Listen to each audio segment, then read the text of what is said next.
first time I heard a white boy call me the N word, it was the fifth grade. By that time, my mom had brainwashed me into believing that all scientists were black.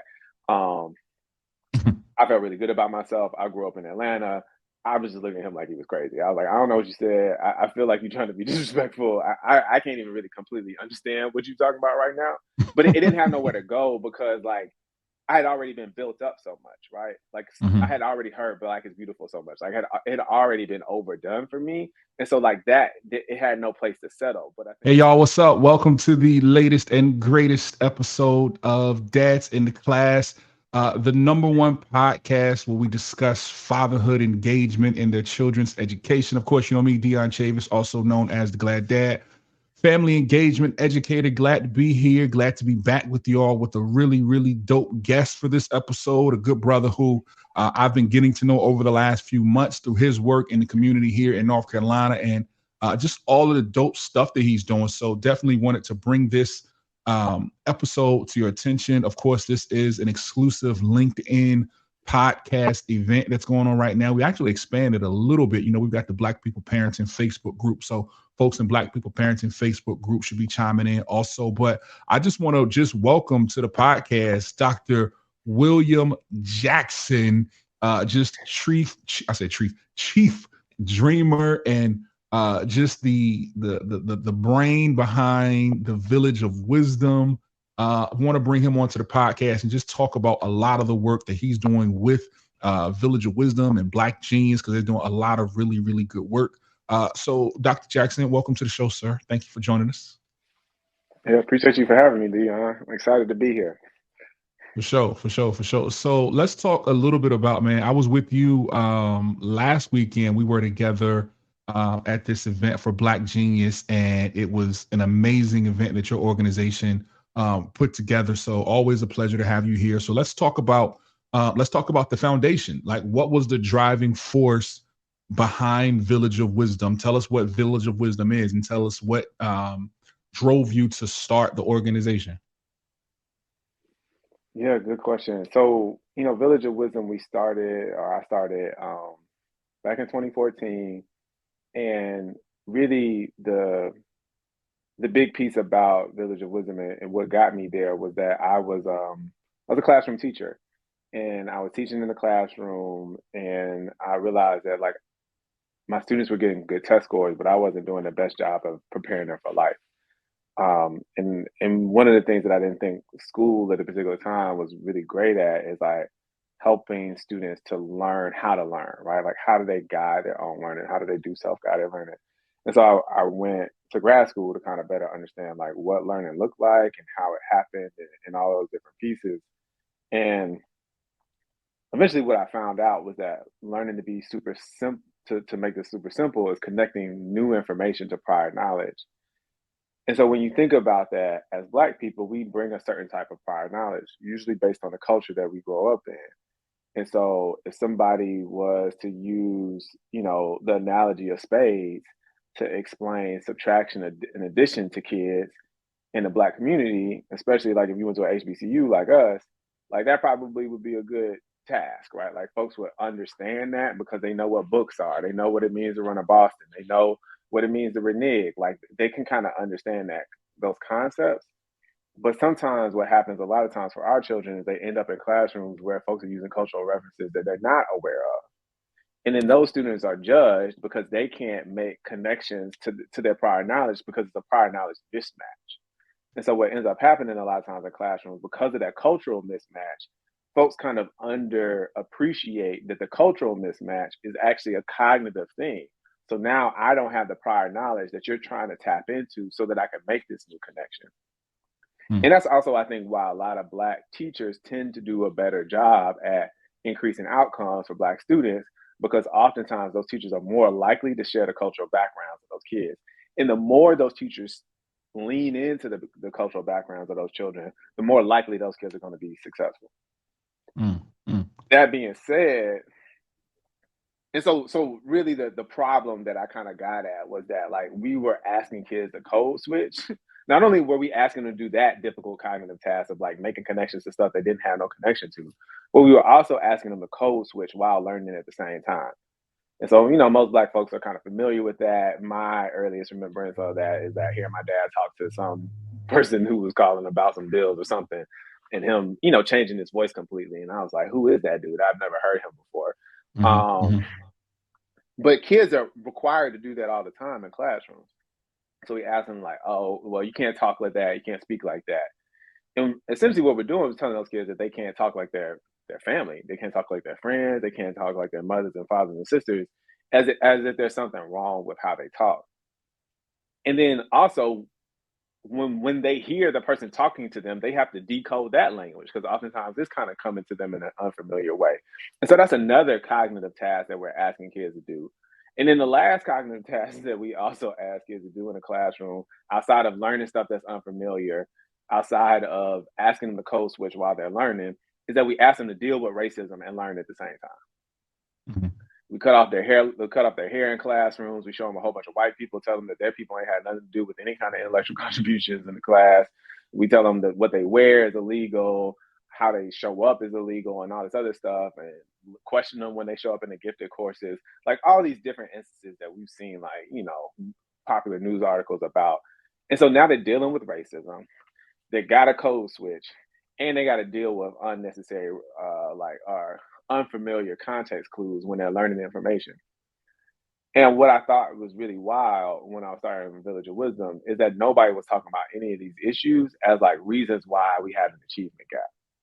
So yeah, I think this is 2014. Just to take people back, 2014, Barack Obama's president. We're in post-racial America. White folks have fixed everything for Black people. I don't know if y'all remember this time, but that's like how people were talking about it. And I'm trying to say like, no, this is big, big issue, and this is pre-Trump, right? And so people really were talking about the achievement gap as if parents were the problem.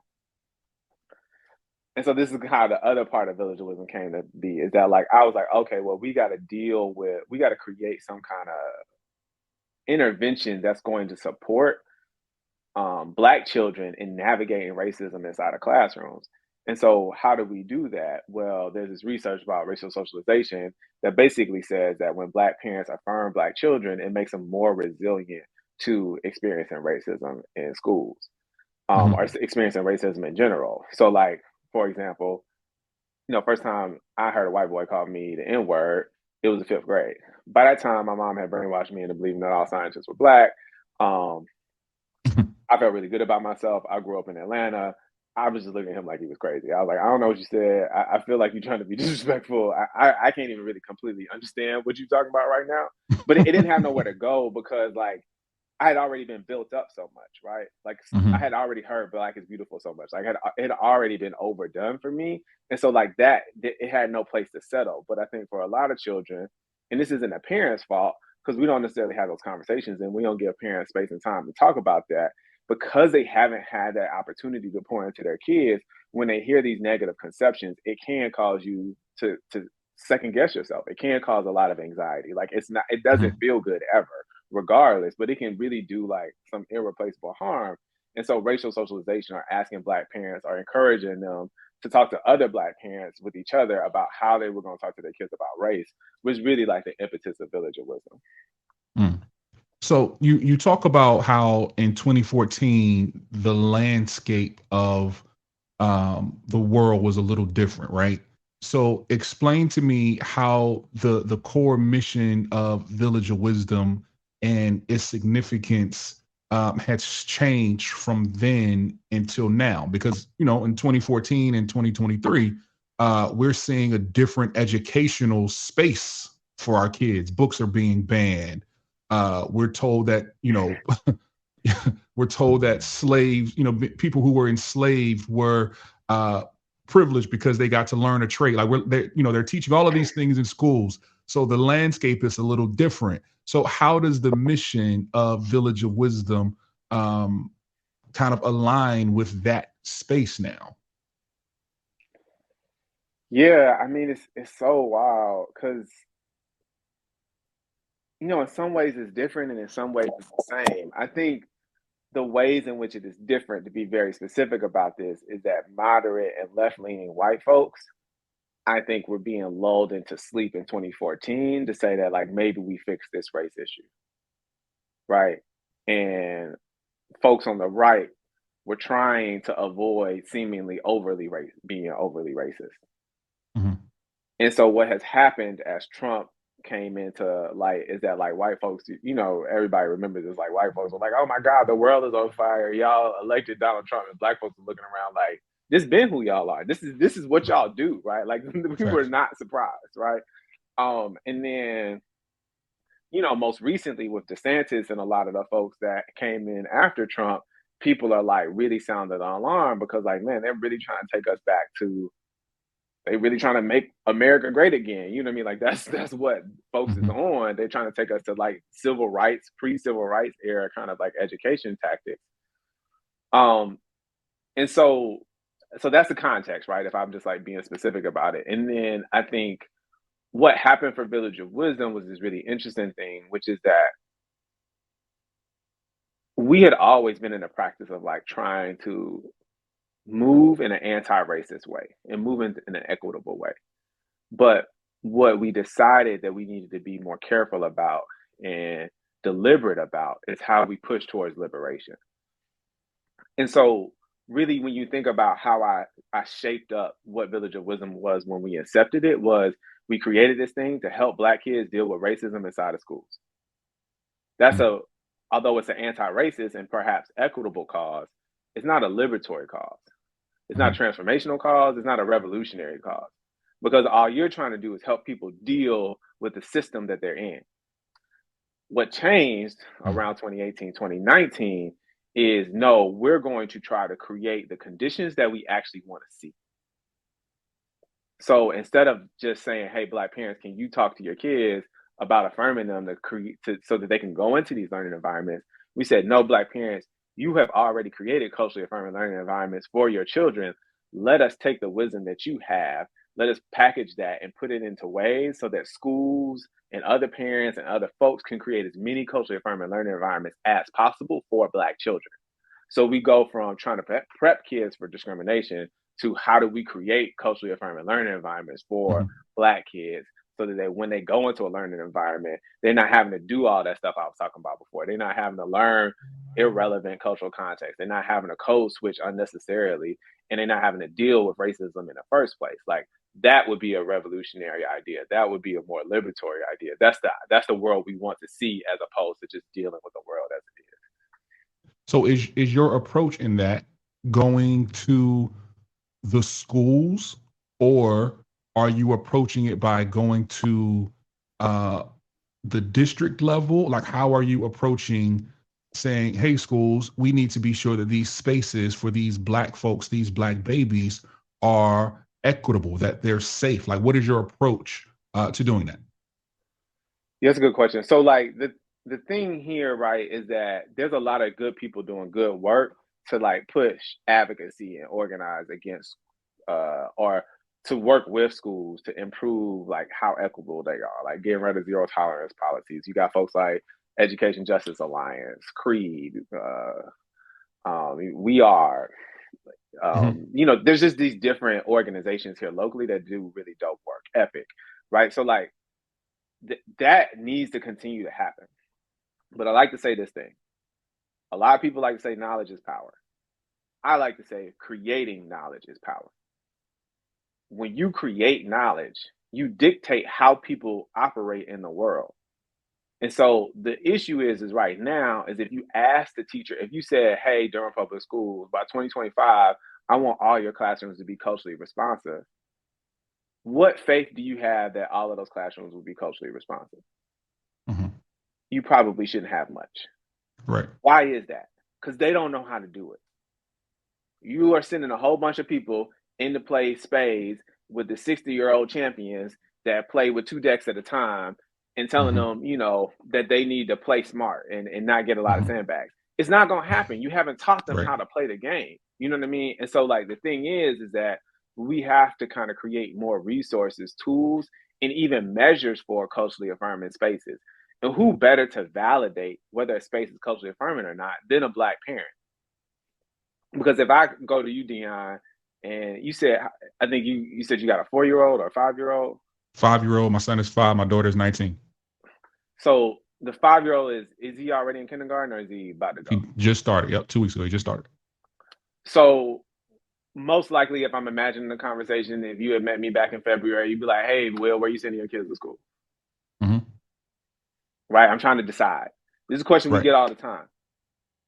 What if I could? What if I told you in 3 years, because of the work that we're doing, we would be able to point out the Black parent validated schools in Durham public schools? Mm, mm, You mm, post that on your Black parenting group, and people are like, "Well, what schools you want to go to?" Like, you get a lot of different opinions. But what if you knew that there were some parents that actually understood what culturally affirming learning environments look like? They had spent time with other Black parents, with other Black teachers, with the research and all this other stuff, looking at that. What's the space that your kid is going to feel good about learning? What's the space where they're going to feel good just about being themselves? Where are they going to be pushed at? And you were able to see, like, hey, there's rankings for some of these schools. There's actually Black Genius certified teachers in your district. You want to try to get into those schools and get your kids going to those schools. hmm, That's what we're hmm. trying to do, right? Because for every kid that goes into a public school, and during public schools, you're talking about somewhere between eight to $10,000 a pop. So every time you remove a kid out of the district, they losing 8K. Every time you add a kid to the district, they get 8K. Hmm. You add 10 kids to the district, that's $80,000. That's a teacher and benefits. Hmm.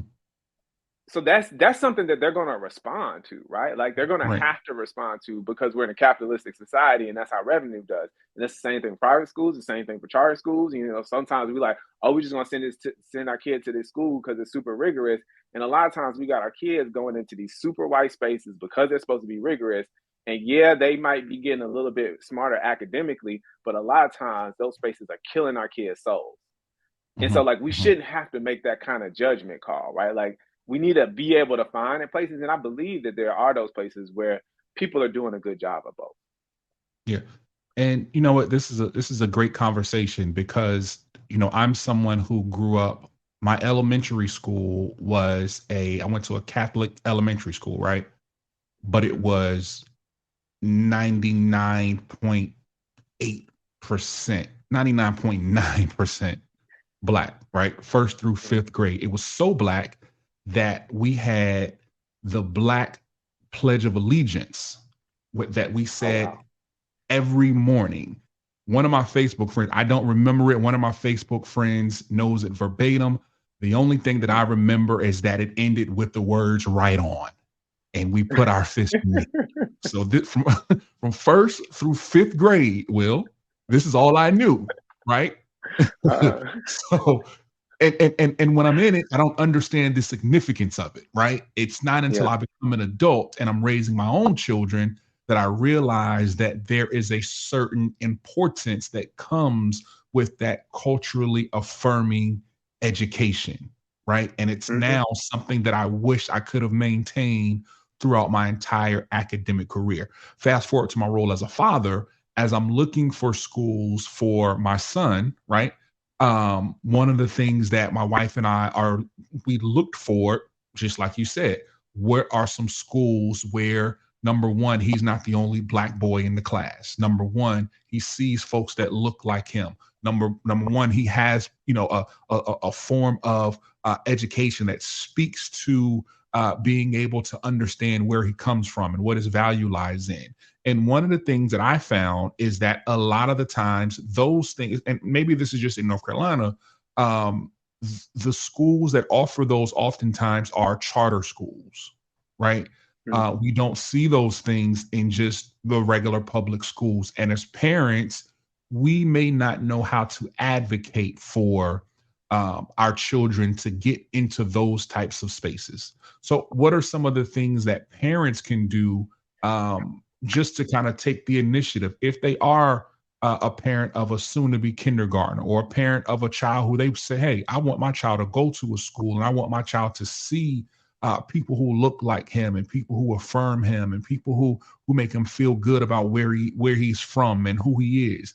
What can I as a parent do to find those spaces? Yeah, I mean, I would tell them to come to a Village Wisdom Wisdom Wednesday event. Mhm. That's something that we host a couple of times a year, somewhere between 2 to 4 times a year, where essentially we go through each one of the Black Genius elements. Um, And what that does is there's 6 elements of Black Genius elements that were created with Black parents in the beginning parts of Village of Wisdom. And so, we were listening to parents and we heard them say the same things over and over again. Some of the things that you just mentioned, which is that, like, hey, my child isn't really interested in what's happening here. Ain't enough Black history up in this piece, and they don't trust the teachers. And so, those things, the first thing Black folks should hear, and I want y'all to really listen to me, is that yes, you are right. You are right. It's not an unreasonable thing to ask for. What you are asking for is exactly the right thing. The thing that you feel in your spirit, that thing is right. And I don't want you to feel any type of way about asking for that stuff, right? And what we see, and you should know that you've been validated by hundreds, if not thousands, of other Black parents and wanting that for your kids, that you want more Black history, that you want them to be interested, that you want them to feel like they can trust their teachers. And then you should also know that you're validated by other folks that don't look like you. Brene Brown made a whole bunch of money and continues to make a whole bunch of money off of talking about vulnerability and trust. She's like got a whole bunch of TED Talks. You can look her up if you've never heard about her before. She's been on Oprah. And she talks about, like, if you can't trust somebody, then you can't love, you can't create, and you can't learn. And so when you say you want your child to be able to trust that teacher, you're telling that teacher that I want them to be able to love, I want them to be able to learn, and I want them to be able to create in your classroom. Can we agree on that? And so if you went on Village of Wisdom site and you like looked on there, you would see, you type in Black Genius profile creator, and you can come up and there's also a prompt to say, like, hey, you want to take the vow to protect Black Genius, and it'll give you a set of resources to kind of go and look at. And one of the things that the Black Genius profile generator, and we're trying to make it better, but one of the points of it is that there's one tool on our website that goes through the 6 Black Genius elements as questions. And those are questions that you can ask your kid. Those are questions you could actually turn around and write basically like a love letter to your child's teacher. This is my child. Mm, These are the mm, things that they're interested in. This is how they think about their Blackness. This is like how you develop a trusted relationship with them. This is how they understand what trust to be. This is how they move across different cultural environments. When it comes to social justice and causes, these are the things that they care about. And this is how they react to challenge. You know what I mean? If it's a 5-year-old or like my 6-year-old, the way she reacts to challenges sometimes is like she starts to cry a little bit. You know what I mean? But it's gonna be okay.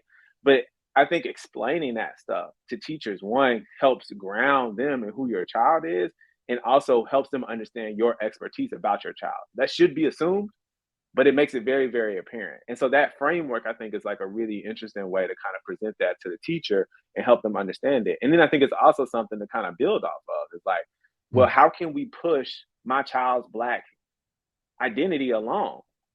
Are you going to show them representations of people who've made intellectual contributions in math this year? How many? Let's talk about them. You need some options? I'll Google and send you some here. Mhm. I was sending stuff last year, like, hey, hey, did you know it was this day? Did you know this was happening in school? Like, Right. sending that stuff to, because a lot of times, I was a teacher, like I was busy. I didn't know all of that stuff. Like there were certain things I just didn't know. And I think a lot of times, because of the system that we're in, we as Black folks know that stuff. Do they have access to it? And I think the beautiful thing about that, a beautiful thing about you sending in for information in about your kid and the things that would make them feel good about being Black and their interests, it's highly likely there's another Black child in that classroom that's going to benefit from that. Mhm, At one time, I mhm, had a mhm. teacher, we were training them to kind of do the Black Genius profile, and they were like, well, what am I going to do? Just teach it this one kid. And I asked them, who you teaching to now? And they said, nobody. Well, I mean, basically, there was no answer, right? And what that means is probably they're teaching to the white kids, right? Because like that's what Mhm. our society does. And so when you teach specifically to Black children, because we have a shared culture, it's more likely that you're going to reach more Black kids. And Right. so, like, that thing, I would just say is that, like, in that situation, not only are you, the beautiful thing about it is not only are you advocating for your own child, you're probably improving the educational experience for a lot of other Black kids in your kids' class. Yeah, absolutely. Now, one of the reasons that I started this podcast is because, there is a growing emphasis on the roles of fathers in the lives Hmm. of our kids' education, right? Um, Yeah. I want to be sure that it's explicitly said that as dads, we do have the rights and the responsibilities to be engaged in the education of our children, right? So, in the Mhm. context of Val, how do you see the influence of fathers kind of shaping the educational trajectory of Black babies? I think it's a really interesting question, and I think I'll be transparent about something, right? Like we probably consistently work with parent leaders that consistently help us with the work that we do. We work with about 11 parents right now. We're, in the middle of a dreamship process that you kind of alluded to, which means we would bring in a whole another 20 of those parents. Of the 11 or so parents that we work with consistently, two of them are men. So that kind of tells you like proportionately, like about 80% of the population that we typically deal with is Black women.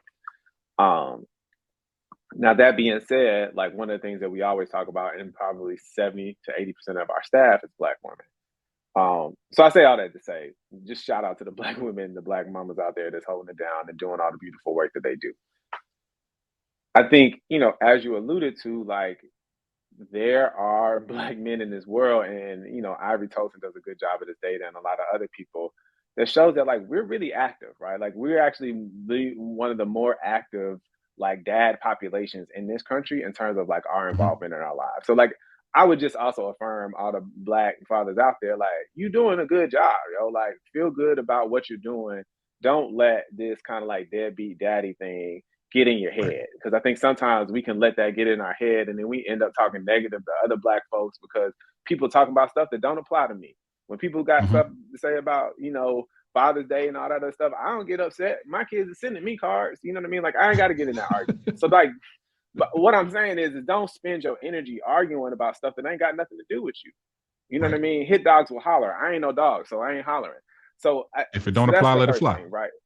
Yeah, exactly. Like that, it ain't none of your business. It's not worth your stress. It's enough things that's stressful for Black men in this world for you not to be worried about some stuff that ain't got nothing to do with Mhm. you. The other thing that I would say is that particularly for Black men, I think we also know that there's a certain way that people react to us when we show up in spaces, and that means something not only for our children but for the other kids as well. And so, like, obviously, your presence in your child's space, if you can make that work, means a lot to them, and it means a lot to the other students because that's another example of a Black man that they get to see showing up for their kids. It also gives me energy when I see other Black men in there. I'm like, oh, what's up, man? Like that's it's a beautiful thing. Like it's good to see. Mhm. And I think that the other thing is that like we all have different experiences that are gendered in this world. And so there are certain gendered experiences that Black men have that are often, supportive and helpful to contribute to spaces, right? And so like I mean, because if we're talking about Black dads, like we're talking about a gender situation. So like that's why I give all the context of like how I'm approaching this conversation is that like, well, what makes you a dad? Well, because you identify as a Black man who gave, I guess, birth to a child, right? And so like Mhm. your gendered experience contributes to and influences your lens and how you think about things that happen inside of the world.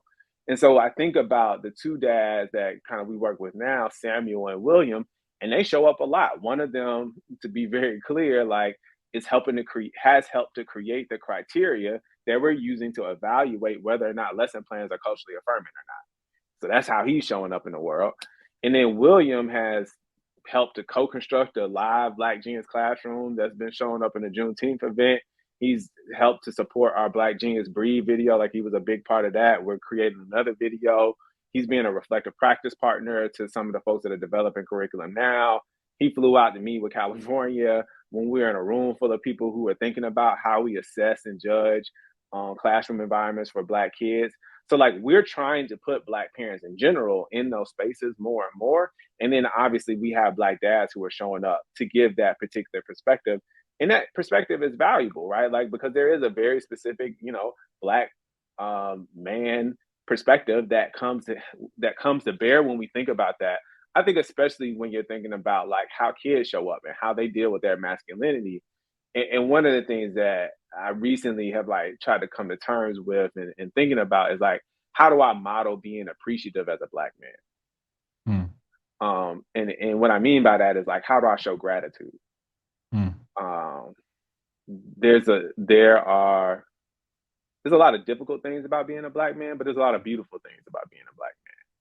For sure. And I think we give our own selves an opportunity to see a wider version of masculinity, which I think benefits everybody when we think about the gratitude that we could show other people. The Mhm, gratitude of the mhm, people who brought us into this world, the gratitude of our children that love us, it seems like no matter what, the gratitude of our partners that helped us bring those kids into the world, gratitude for life, gratitude for God, like all of those things, right? Like if we think about the gratitude that we have, right, how would that permeate um what I often find to be a very tight box of masculinity for black men. And I think mhm, that tightness is kind of what gets us in trouble is that, like, well, I don't want to get outside of this box that people told me that black masculinity need to look like. mhm. And to be honest with you, we're all human. And so where we show up on that spectrum is going to be in very different places. And I think where we get in most trouble is like where we're trying to show up inside of this box when we know our version of masculinity is over here. And Mhm, so mhm. I think the greatest gift we can give to folks is to be how you feel you should be as a black man in a whole and healthy way, not on some broken version of black man that society has fed us. Yeah. And I've been traveling and working with educators and folks in the juvenile justice system, uh, and helping them to better understand the importance of a culturally relevant pedagogy, right? And one of the things that I try to guide them on is gaining an understanding of stereotype threat, right? And when you Mm, look at mhm, the research that Dr. Claude Anderson has done around stereotype threat and the impact that it has on um, Black students, right? This is the first time that I've actually thought about the effect that it might have on Black parents, right? Because if mm, society tells us that as parents or as dads, we're deadbeats, right? If that's the mhm, only image that we see is of a father that's a deadbeat, um, then a lot of times that stereotype is going to manifest itself within our actions, right? So you open my eyes to something there. But what I want to talk about is the importance of not just having a culturally relevant pedagogy in the classroom. How can we as fathers um, have a be culturally relevant champions in our homes, right? Because a lot of yeah. times we don't think about educating our kids on the importance of things as simple as Juneteenth or things as simple Mm, as, mhm. like you said, your mom told you who, all sciences were Black. How can we as fathers be champions of culturally relevant pedagogies in our home, not just in the classroom? Yeah, I appreciate this question. It's a beautiful question. I think, this is like a lot of what this original Village of Wisdom work was about was to create these racially affirming moments for children. And I think one of the beautiful things about being in 2023 is like we got access to so much stuff, right? Um, Gracie's Corner is like uh, a cheat code, you know what I mean? Like, and I think a lot of people like are aware of that, but like just seeing a black family teaching you educational things, I don't want folks to miss what that means because a lot of times black kids are in a situation where they got to go to a school where everybody that teaches them doesn't look like them. And so what Mhm, that does is it creates a certain idea about where knowledge comes from. And so the more inside of your classroom or inside of your home, you can show black kids that black people are responsible for knowledge, creating knowledge, and communicating knowledge, it changes their relationship to knowledge. mm, And I can't overstate the importance of that because we live in a world literally dictated by knowledge that we created. Like I saw this comedian talk about it. And he was like, we got the stock market and we turn it on every morning. And he's like, why don't we just turn it off? Like it's not gravity. Like we created all of this stuff. The house that you live in some right now is something that somebody else designed. The streets that you go down, somebody else created that stuff.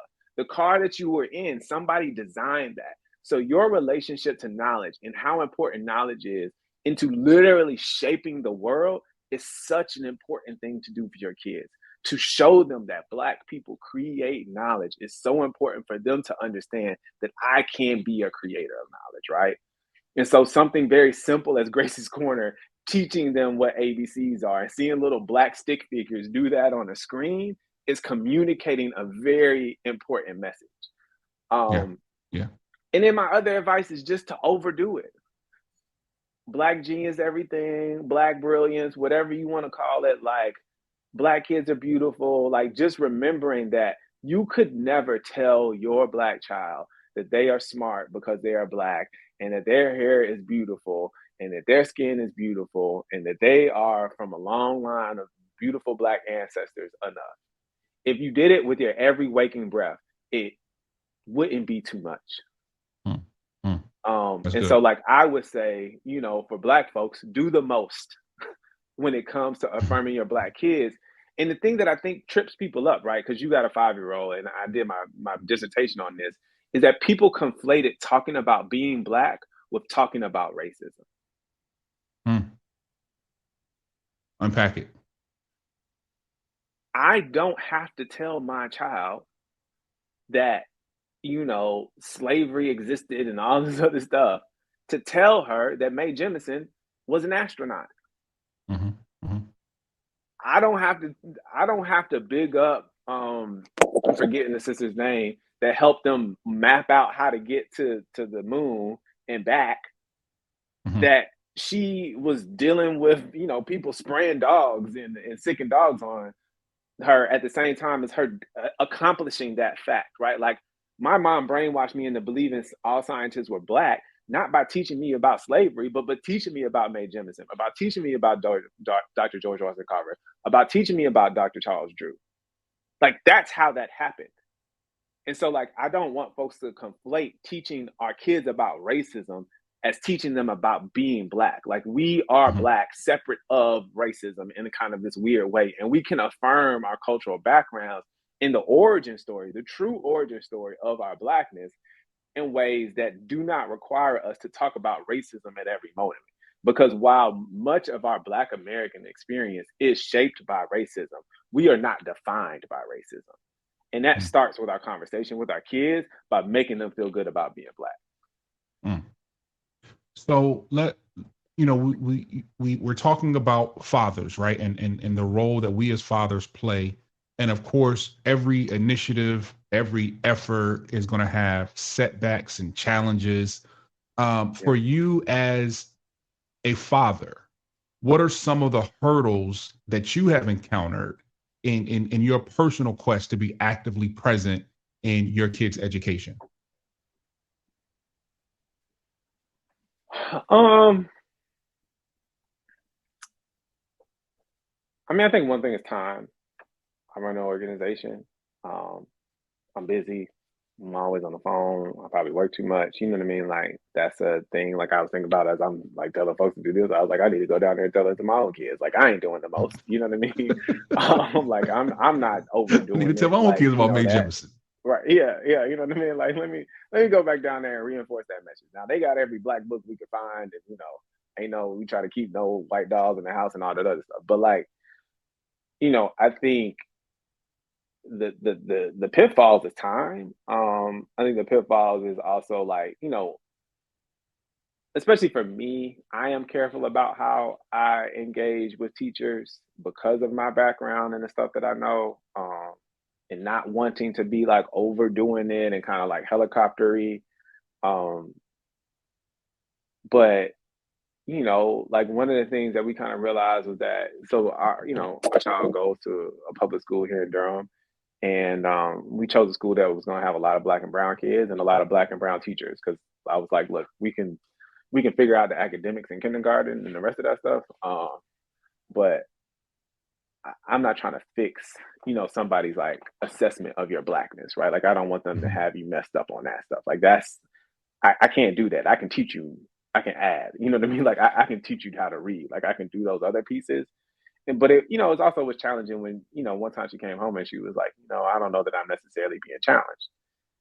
And that's that's tough, right? Like, how do I support her in that conversation? Like, what do I do? What is the challenge there? How do we ask a teacher about differentiation? Like, how do we kind of make sure that she's getting enough books and enough questions to really challenge her academically? And that's challenging because, like, I don't have a background in elementary education.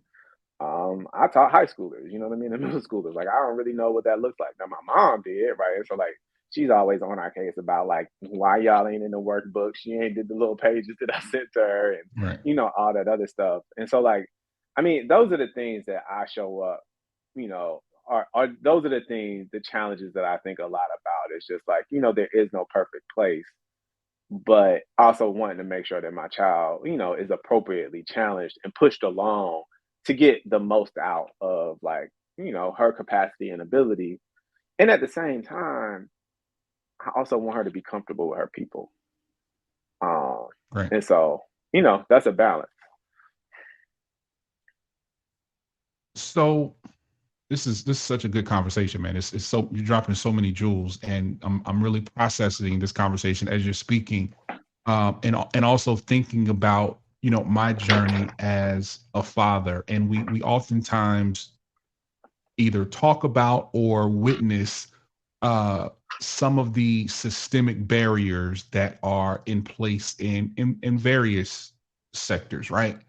But with you having experience as an educator and now being in the space that you're in and being a father, I think you have a really, really good perspective. So, and it's a perspective that a lot of us don't have, right? So, and a lot of us don't know how to deal with the barriers that might come up for us as fathers and as dads and as wanting to be engaged in the education. And those barriers can come in the form of not having the best relationship with your co-parent. That those barriers could come with not having the best education yourself, or not feeling like you're educated enough to be engaged with your child when it comes to school. Uh, Give me some words of wisdom, so to speak, for that dad who just feels like he doesn't have what it takes to be engaged in his child's education or to be hands on. You know what I mean? Yeah. Yeah. I mean, I think, for folks who are feeling like that, I think your presence speaks volumes, right? Like, if you can't give anything else, then giving your time is valuable. Um, and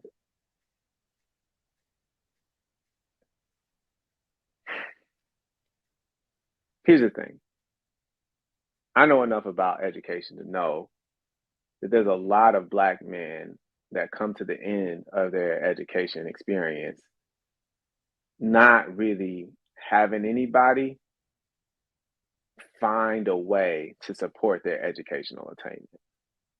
Like, there's enough data out there to say Mm-hmm. that there's a significant amount of folks our age who had a really, really bad experience in school. And that's rough. You know what I mean? First of all, I think just to sit with that, to acknowledge and say, hey, bro, like, I see you, right? And I get, and also to say, like, it's not your fault, right? Like, because I think sometimes, like, we can internalize that. Like, I went to bad schools. Nobody ever cared about me. Nobody loved me. Now I'm sending my kids back into these same schools that told me I was a problem and all this other stuff. I don't want to show up there to see this person look at me and say that, like, to make a value judgment on my life. You didn't care about me then. Why would you care about my kid? Mm-hmm. Mm-hmm. It's like we just gotta sit with that, right? Like, and say, like, hey, bro, like, I see you, and I think that that's a real and valid feeling. What I will also say is that your genius, your wisdom, brother, was never and never lied with inside of that school. It did not come from them. They did not give it to you, and they cannot take it away. Dion said something about, like, what did Dion say? He said something about, like, they asked him, like, what did he feel like did he feel like showing up today, or like what somebody thought about him? And he was like, You didn't give this to me and you couldn't take it away, right? Right. And I Right. think that even given people's bad experiences with schools, what they didn't do is they didn't take away the genius that you had. And so those valid feelings that you have about how you were mistreated, I think is valuable information for those teachers to know. So in some ways, your unique experience of being devalued and communicating that through an adult voice to another adult and say that I will not allow this to repeat with my child is invaluable and Mhm, mhm, probably inarguable. Y'all treated me like this. I saw you treat me like this. You're treating my child like this. I will not stand by for that. And I'm going to explain to you because I have the personal experience and I've heard them repeat the same things back to me, right? And so either you're going to be able to fix this or my child needs to be in a different place. mm, And the thing I like to remind schools and educators and decision makers about is that you ought to be willing to move a child when you find out that that teacher cannot reach them, because the alternative is that you will allow for that child to be moved when they make it uncomfortable for that teacher. mm, I'll say that again, right? So mhm, kid mhm, is wilding now, they are quote unquote disrespectful inside of the school, then you'll be ready to move them, right? Like get them out of my class. But I come to you and I say that you're doing harm, that my child isn't able to trust you because you've been disrespectful in how they speak. I'm saying that I don't feel like you're speaking to the humanity of my kid because they haven't seen themselves represented in who has presented intellectual contributions, and therefore I need my child to be in a different learning environment. They should be able to honor that because they'd be really willing to kick your kid out of school if they feel like they showed up disrespectfully, right? So like I think that those are the things. It's just like to use what I think happens so much, and I think this isn't something like this is not the like black person trying to tell other black people what to do thing, right? Like, but what I want folks to understand is that your experience, even if it was difficult, it is still valuable because it can help somebody else not have to go through that thing. And so that mhm, is the gift that you have to give to other people is that like I know what that looks like. I know what those outcomes are. And so that the one thing you will not do is I will not allow history to repeat itself in my own child. Oh hell no. Like that's what I mean? Like, and I think mhm. you can stand firm in that and know that I think that that is well researched. Well, that will I don't know if it's going to be well received, but what I also know is that most of the times folks don't want that smoke, especially Mm. if you are coming in kind of like a controlled but like clearly perturbed manner. Like folks are going to be like, well, we got to do something. And I think what it boils down to a lot of times is that we as parents have to know that we have to advocate for our children, right? Hmm. Specifically in this space, my son is on the autism spectrum, so this was a learning experience for me to go in and sit down and talk about IEPs and talk about all of these things and say, no, he's not going to do that. He needs to do this, right? And going to that through that process and having people with PhDs tell me, and this is a personal story, when he was being diagnosed with autism, it was during COVID and all of the things were going on. So a lot of, everything was virtual. So we were going through his assessment, and we were telling one of the doctors, the psychologist on the assessment team, like, yo, like he can read, like my man can read, like he's 3 years old, but like he get busy, like he can read. So dude was like, oh Uh, yeah, we're sure he's probably just memorizing the story. I said, no, no, no, no, no, no, no, no. He can read. Like, let me show you. mm, I'm gonna show you on this computer screen a book that he's never seen before. I'm gonna put it in front of him and he's gonna read it for you. My boy got there and read the book. Bop, bop, bop, bop, bop, bop, bop. uh-huh. Doctor said, oh, that's pretty impressive. I know it's impressive, right? But this is me advocating for my child, because you're not just going to go off of your previous experience, engage my child's abilities off of what you think he can do. from what you've seen before, right? So as parents, we have to be able to step up to the plate. We have to be able to advocate for our babies, right? Because if we don't, then who will? And we have to, be unafraid, and we have to be bold and step into these spaces as dads and say, I listen, I know it might not be a lot of dads on the PTA, but what's up? Like, I'm here. Like, you need me to sell some donuts? Like, you need, like, what you need me to do? Like, what's up? I'm here. And I think we as fathers, we have to get engaged, and we have to stay engaged in any way, uh, shape, or form, right? And I think you said it well. I think showing up is the key to all of that. So I want to look ahead a little bit and talk about what we can anticipate from Village of Wisdom in the near future. Is there any groundbreaking initiatives? I mean, y'all are doing great work. Any other things that are on the horizon that you want to talk about?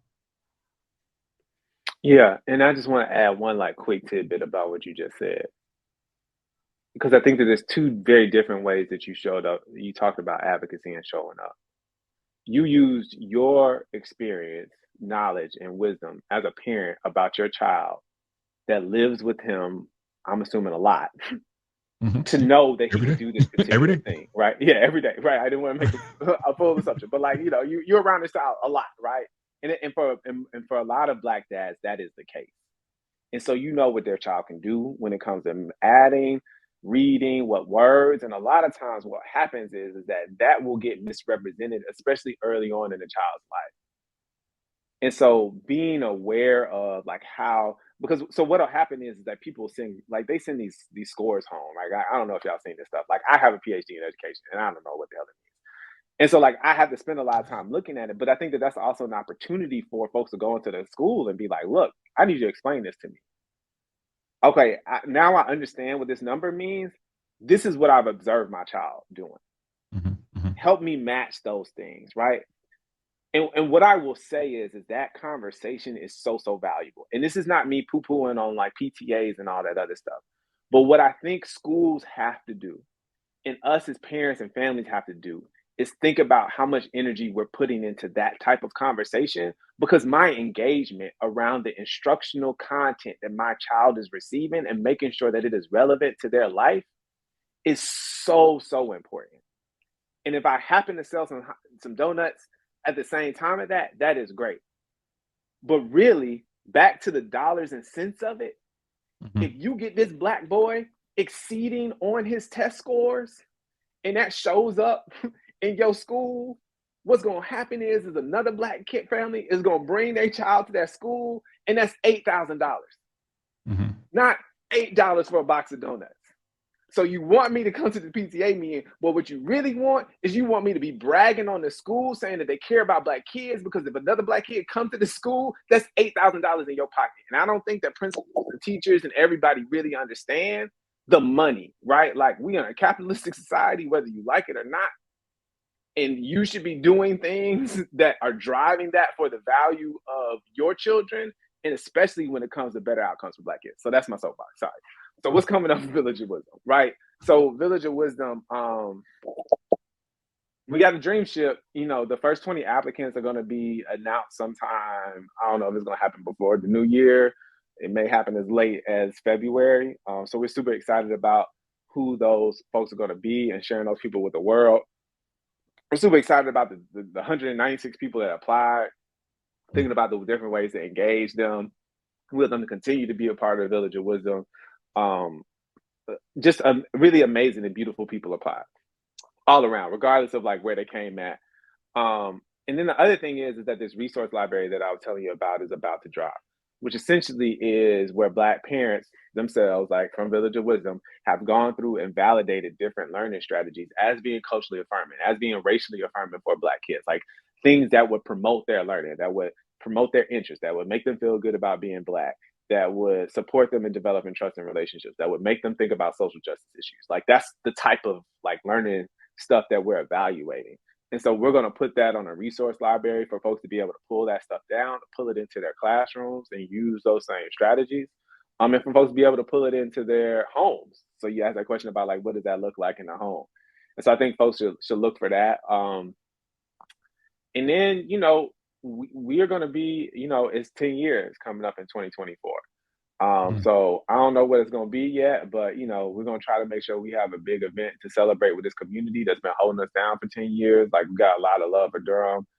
It's been an amazing run. We've done something because of the support of this community that a lot of people said couldn't be done. We got 15 people on staff. We'll have about a $3 million in expenditures this year, with probably about 80% of that going back into the Black community. So if you're wondering why you would make a donation to Village of Wisdom, is because it's like putting money in the hands of Black folks. That's why. Mhm. And by the way, like, Black kids are going to benefit while you're doing that. So yeah, I mean, those are all things like we're super excited about. We got an Instagram page. Keep up with us, sign up for our newsletter, and we definitely want to keep people up to date, because you never know what kind of surprises we might have up our sleeves. For sure. So if let's talk to as we close, let's talk to educators, let's talk to district leaders, let's talk to principals, let's talk to anybody who has a role with the education of our kids, right? If there is one actionable step that they could take Monday when they go back to school to better um, to create more culturally responsive spaces to to create safe and culturally responsive safe spaces for our kids. What is that step?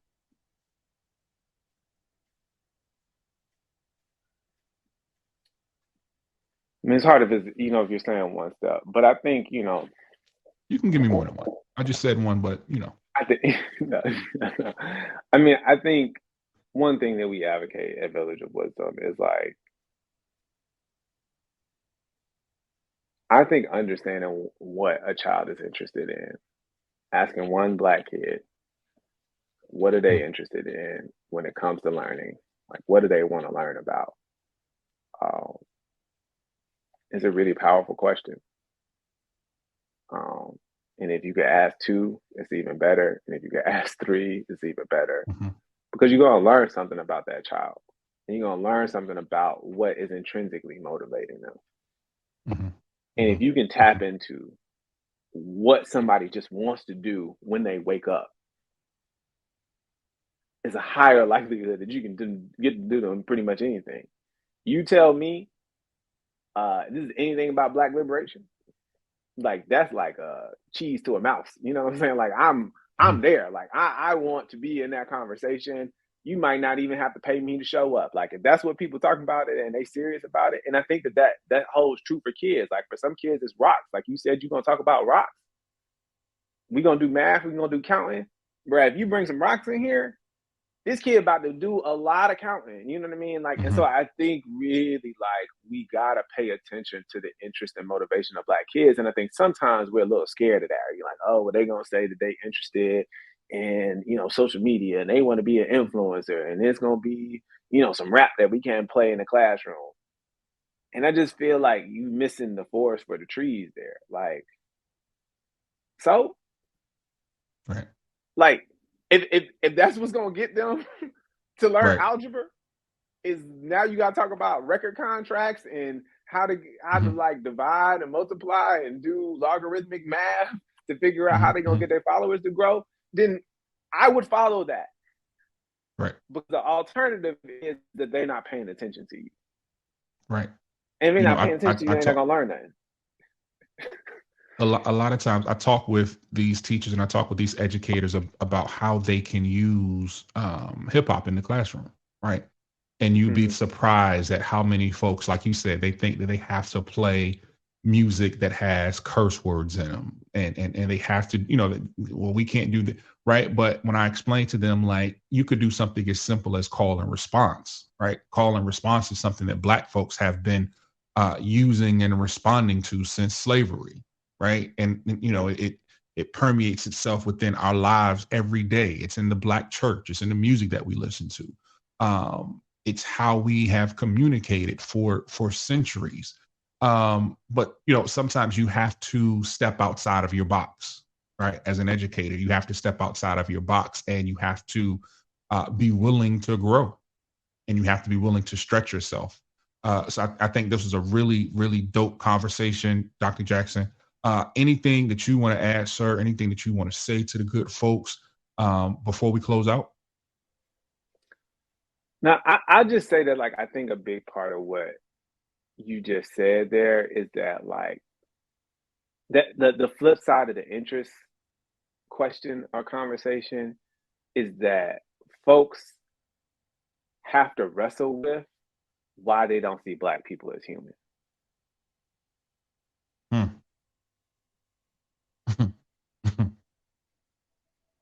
Because if I'm it gonna was ask, I'm gonna ask you. To, anything I'm gonna else, ask you to unpack it. I'm gonna ask you to unpack it. We got because, time. like, Let's go. if if it was a white kid saying he was interested in dirt bikes or pistols or Mhm. hunting rifles or whatever, like, you would be cool. But because it's a Black kid saying that he want to ride up and down Fayetteville Street without a helmet on and his motorbike, now all of a sudden you can't master and understand the complex physics, Mm, communications, English, balancing forces, math, science galore. Now it's not worth talking about. mm, And you got to ask yourself why. And the only conclusion I ever can come to is because you don't see us as fully human. mm, Because automatically, when we do stuff, it's ghetto. Automatically, when we do stuff, it's hood. Automatically, when we do stuff, it's ratchet. And, like, I hear Chris Emden screaming at me, like, yeah, and, like, we need to lean into that. And he's right. Like, that is our culture. And that's why kids have a disconnect, because every time I tell you what I'm interested in, you try to tell me that it's not human. And so you want me to sit up here and do this very human thing and learn with you, even though you're telling me everything that I love, create, and live for has no relevance and is devalued in your state. And so you got to ask that interest, and then you got to wrestle with your own humanity and why you don't see this child, this beautiful Black child, as a human worthy of exploring that interest and pursuing that and struggling and dealing with the challenges of a complex world, and not everything is great and not everything is bad, and all the gray of that. Like, you got to sit with that, you know what I mean? And that's, like, what I think, I'll close out on is, like, that's what Village of Wisdom is about. Like, that's why the acronym is VOW. It is to make a commitment to Black liberation, which requires you to see Black folks as fully human, good, bad, ugly, beautiful, great, and everything in between. It isn't just the magic part. Like, you got to take the difficult parts too. And that's what makes us human, and that's what makes us valuable. And everybody is inherently valuable as a human. And so, like, are you really willing to make that commitment, that vow to protect Black genius, right? Like, that's what the work is about. And if you're not really, really ready to wrestle with that, then I think you should go home until you figure it out and come back when you're ready. mm. Um, I appreciate you so much, Dion, for having me on, yo. This is a great conversation. You got me riled up on a Friday. I ain't gonna be able to go to sleep. So I I appreciate it, man. apologize. I apologize. This was a really dope and needed conversation, great brother. You are welcome to come back to the show anytime. We're gonna do some work together, and this is just one podcast, so we got to have you back on the Black People Parenting podcast. So we can Okay, we can okay. we can do that over there. So we can have a whole another conversation over there. So, but no, seriously, man, thank you so much, Will. It's been a pleasure, man. It's how can they follow you? What's your Instagram? What's your social media and all that? My Instagram is at p period. I done got off of that place formerly called Twitter. So I guess check me out on Instagram. I'm on LinkedIn. I'm on the William T. threads, man. We Jackson. on threads, getting it popping.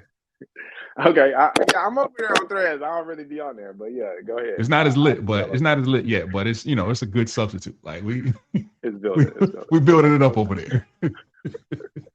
I'm with it. I'm with it. All right, man. Thank y'all for joining us. This has been another episode. Shout out to my good brother Kelly Little. Thank you, Kelly, for supporting the show, man. He checks in every week. Definitely appreciate your love, homeboy. Find this show. I'm gonna upload it to YouTube and on the podcast platforms at some point. But as of right now, it's just LinkedIn and it's inside of the Black People Parenting Facebook group. I want to keep it intimate, and I want to keep it kind of contained to us for as long as I possibly can. But at some point, I'll throw it up to the other platforms. But yeah, thank y'all for joining us, man. We'll see y'all next week inside of Dads in the Class. Dr. Will Jackson. It's been a pleasure. Thank you, good brother. Thank you, fam. All right, have a good one, yo. Peace.